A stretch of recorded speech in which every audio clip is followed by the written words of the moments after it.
Going back to Baltimore, where this extraordinary images have emerged of the bridge collapsing earlier this morning after it was struck by a major cargo ship. Authorities have rescued 2 people from the river. One is in a critical condition. Remarkably, the other one walked away unscathed, even though the drop from the bridge 56 metres. Unbelievable. And when you hit the water, it's like hitting concrete. It really is. The emergency services say they are still looking for at least 7 others, but they expect that number to be revised upwards. Obviously, the sun has now risen there in Baltimore. Mark White joins us in the studio now. These are the images we're looking at here, Mark, from 1:30 this morning.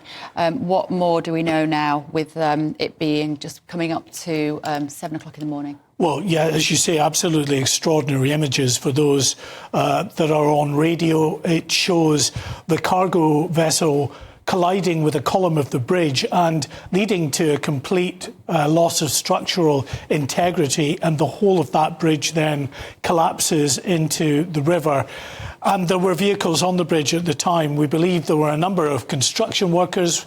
At the moment, they're putting that figure about 7, but also vehicles in the water. The emergency services have said that they have deployed sonar, and those sonar have been able to detect vehicles that are on the river bed.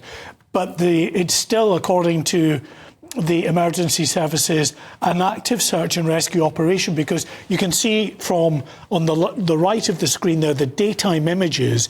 So although the bridge has collapsed, there's still a lot of the structure of the bridge that's sticking out of the river there.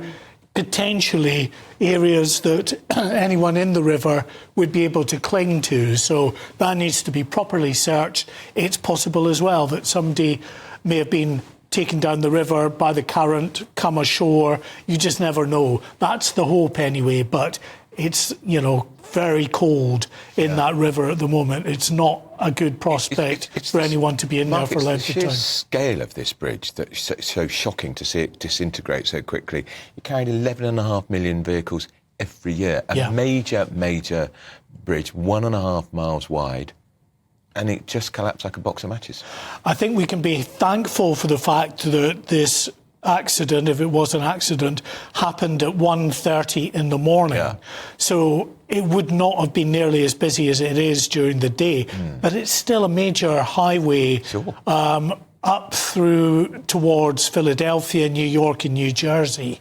So there certainly would have been multiple vehicles on that 1.5 miles of bridge at that time. So you say if it was an accident, is one of the questions at the press conference was, could it have been sabotage? I didn't catch the answer of the... They've said they don't believe so, and they've completely ruled out terrorism as a cause. And I think that will have been because those on board the ship will have radioed the Coast Guard. They spoke the emergency services at that press conference about the fact that the ship's crew were in touch with the Coast Guard. And what we saw as well, and I don't know if we still have that vision, some vision that was taken that speeded up, that shows the cargo vessel, the container ship, heading towards that central column of the bridge, and the lights on the container ship go out a couple of times, which seemed to suggest a power failure on board that container ship. So it would, I think, be very possible that the crew were radioing the Coast Guard saying that they've had a loss of power, that they're drifting towards the bridge. So that would be, I would think, why they've been able to rule out terrorism as a cause at this stage. Knew that river very well on that bridge. Yeah, there were 2 pilots on board. Now, that happens in any stretch where you've got busy shipping lanes. You get what are called pilots. They're trained skippers, effectively. They can take control of the bridge of a ship. They know the river or stretch of water intimately. They know where the sandbanks are, the course that they need to steer to ensure that the ship doesn't run aground, doesn't strike the bridge or whatever other obstacles might be in the way.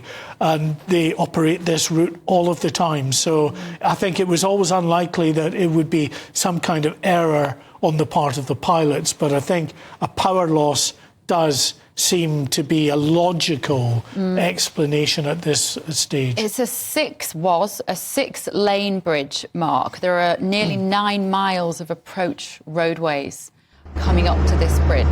If this had happened in the middle of the day, it would have, the death toll would have been significantly higher than we expect it to be. Well, yeah, if you're talking 1.5 miles of a bridge with 6 lanes, there would have been, without a doubt, hundreds, potentially thousands of vehicles on that bridge at this time. Now, how many were on at 1:30 in the morning? We don't know, but multiple vehicles, they say, they've detected on the riverbed through their sonar.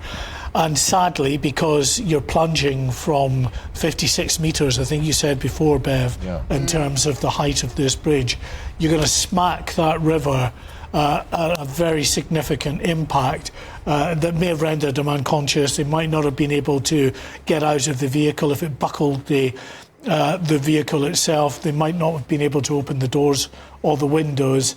And we don't know how many passengers. You know, was it just a driver in each of the vehicles? You would hope so, maybe at 1:30 in the morning, that you wouldn't be seeing families heading off in a car. But still, multiple vehicles, at least one person in every vehicle. And multiple casualties. Yeah, without a doubt. They've described it as a mass casualty event. Yeah, it's, I mean, looking at this, it looks like a sort of metal bridge, but apparently it's a reinforced concrete arch bridge. There will be a huge amount of clear up as well to do, Mark, in terms of retrieving any of the debris from the Potomac River itself. Yes, indeed. It's a truss bridge, which, you know, there are numbers of them around the world. Notable examples, the Fourth Whale Bridge in Scotland and the Quebec Bridge in Canada. The Quebec Bridge, incidentally, did suffer a partial collapse a few years back as well. So whether that does point to a sort of an inherent weakness in this design, certainly, you know, clearly there's a weakness in the fact that we know that this container ship is a massive ship, 300 metres long, and because all these containers were on board, it would have had a very significant tonnage. So that's a huge impact on the central column. It obviously demolished or badly damaged that central column, but to bring the whole 1.5 metres at sea, 1.5 miles off this truss bridge down is just incredible. Actually, the White House has just put out a statement saying there is no evidence of any nefarious intent. So it clearly does look like your theory, Mark, that there was some catastrophic power failure on the ship. Yeah, that is incredible footage we're looking at for those on radio. We just will explain that on the right of our screen, showing the container ship there with part of that bridge still collapsed onto the superstructure of that container ship. There were 22 crew members on board the container ship as it was drifting towards that bridge at the time. Chock-a-block with containers. I mean, it must have packed quite a punch. Yeah, and the container ship has been damaged. Whether it sustained damage of any significance to the hull, we don't know, but that would be another issue. And of course, while this bridge has collapsed right across this river, that's going to make the journeys in and out of what is a massive container port in Baltimore impossible for the foreseeable. So that's going to have a very significant impact, clearly, on the traffic that use this container port. They're going to have to reroute to other ports in the region. That's going to have all sorts of knock-on effects, isn't it, on trade and shipping food and all sorts.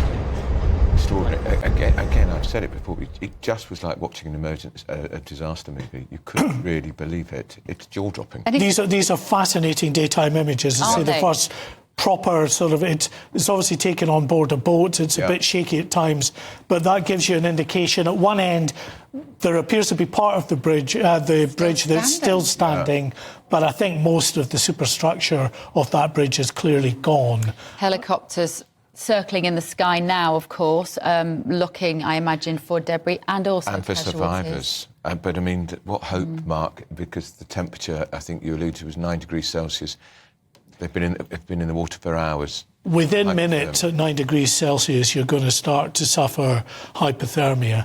And then it's very difficult to really do anything meaningful. You lose all grip and strength when you're in very cold water. So actually being able to swim and hold on to something would be very difficult in itself. The hope is that there are parts of the superstructure still above the the water level there, that maybe people have been able to get to them and clamber on board. But so far, we know of 2 survivors, one person who remarkably wasn't injured badly at all and declined medical that attention. Has got to tell, because they can recount what happened, how they. When you hit the water, you imagine it's like hitting a brick wall at that height, 56 metres. Absolutely. And another person, because they did hit the water at 56 metres, are in a very serious condition in hospital. So we've got a statement from the White House now this morning, and that reads, "Our hearts go out to families of the missing." The White House says it is closely monitoring the situation. Its hearts go out to the families of those who are missing, they say, after the horrific incident. In a statement, they've said the US Coast Guard is conducting search and rescue for those who remain unaccounted for as a result of the bridge collapse. Senior White House officials are in touch with the governor and the mayor to offer any federal assistance they need, and there is no indication of any nefarious intent. I mean, we're looking at the image here, Mark, of it genuinely is like something out of a movie where you see, the road bending off to the right, and then clearly that would have continued on over the bridge, and it is just a sheer drop. Yeah, and that gives an indication, as you were saying. That's taken from quite a distance, but you can see that is a 6-lane road, 3 lanes on each side, and it's rising up, as you say, to the point where it would have, because these bridges have to allow very big vessels to get underneath, it has to rise up 56 metres above the river to allow that to happen. So that's what's happened, but it's no distance at all, really, out into the river, and that collapse has happened. So if you are just joining us this morning, let us bring you up to speed with what has been happening. 1:30 a.m. local time in Baltimore. They're 4 hours behind us here. The Francis Scott Key Bridge going over the River Patapsco in Maryland, in Baltimore in Maryland, collapsed. It was hit by a ship, wasn't it, Mark? What do we know about the ship? What was it carrying? It's a container ship, so it was carrying lots of containers. What was inside them, we don't know, but it was a Singapore-flagged vessel. So we're told that the Singapore Maritime and Port Authority is now in contact and liaising with the US Coast Guard to offer whatever advice and assistance they can. The crew, we believe, are still aboard this vessel at this time. So we're looking, this is fresh pictures here, Mark. So this is the aerial shot. We can see the ship still there, the Dali, as you say, the Singaporean cargo ship still wedged within the remaining metalwork of the bridge. And I think that must be the north side of the bridge, which is intact, perhaps, and this is the south side. I'm afraid my geography knowledge of the Baltimore harbour isn't entirely Yeah, you and me both.